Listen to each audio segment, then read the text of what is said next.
That's about as close as you ever want to be to one of these things, but Mickey's been even closer. It's been a busy storm season here in the U.S.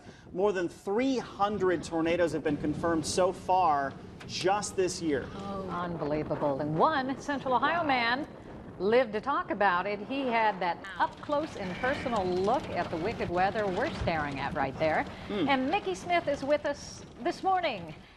Good to have you with us, first of all. Yeah, well, and there was a question about that several times, apparently, because you were so close to these storms that you could have been killed. Absolutely. The day that we made the first the intercept in Pilger, Nebraska, we were dead on to the storm. When the initial tornado touched down. Now, this is the double twister that destroyed Pilger. It is. Wow. When the initial twister touched down, it touched down as an F4. So we're standing outside getting pictures of this thing. We got within 400 yards of it. All of a sudden, we started feeling wind off of our back.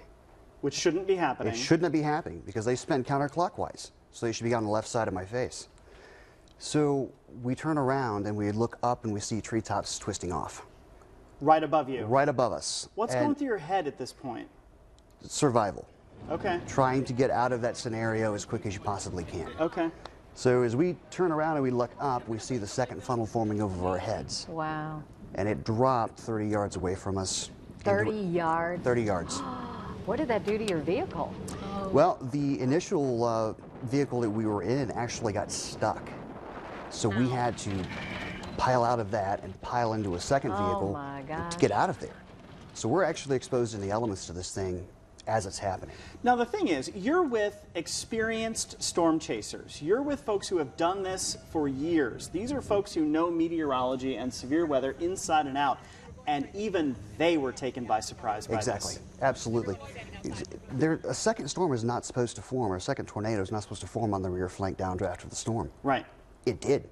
It was so strong that it spun off its sister. Wow. So when you decided to go storm chasing, did you think it was going to be as exciting as it turned out to be, or as dangerous? I expected to stay about a mile, mile and a half away, get some good pictures, and have some good stories to tell. Right. I didn't expect to be stuck 400 yards and then 30 yards away from, a tornado that killed somebody. That was barreling down on you. What's the whole point of storm chasing? I mean, a lot of people, we just scratch our head and go, why in the world? Are you, like, getting data? Or is it just the rush? What are you doing? Well, I mean, for some people, it's the rush. Okay. For me, it was a bucket list item.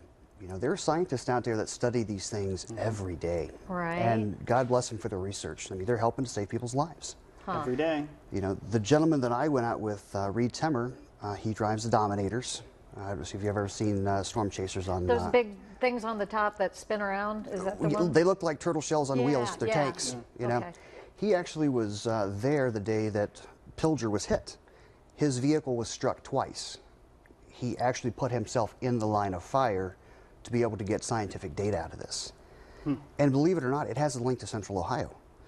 The equipment that he uses off of this, there's an investor here in Columbus that actually made that possible. Huh. There's it's a thing called a Zorb. It almost looks like a human hamster ball. Only it's about this big. It's like a beach ball. You launch it into the storm, and it spins up the funnel.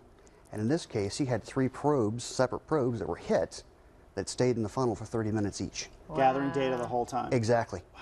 So that's all being analyzed right now.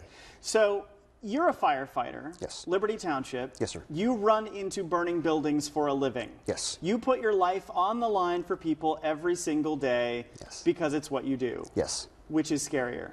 Storm chasing or running into a burning building? I'll take a burning building any day. Really? Really? At least that I can control the scenario to a certain degree. Okay. Mother Nature, you cannot control. Yeah, that's Yeah, very that's true. true. Well, okay, so what did the family say? Because they can't be happy with you.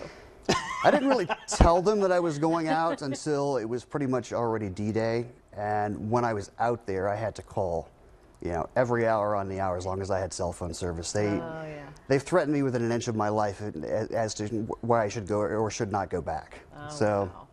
Who was shooting the video the whole time? Who was the steady hand? That's me. That's you? Yeah. I can't imagine having that presence of mind to be able to continue to roll that. Just being calm and collected enough to do it. Mickey, thank you. We're glad you're safe. Yes. Welcome back. Thank you for sharing the pictures. Don't you. do this at home. Yes, do not do this at home. Don't. Wow. Thank you, Mom. Yes, sir. Thank you very much. Thank you very much. Thank you.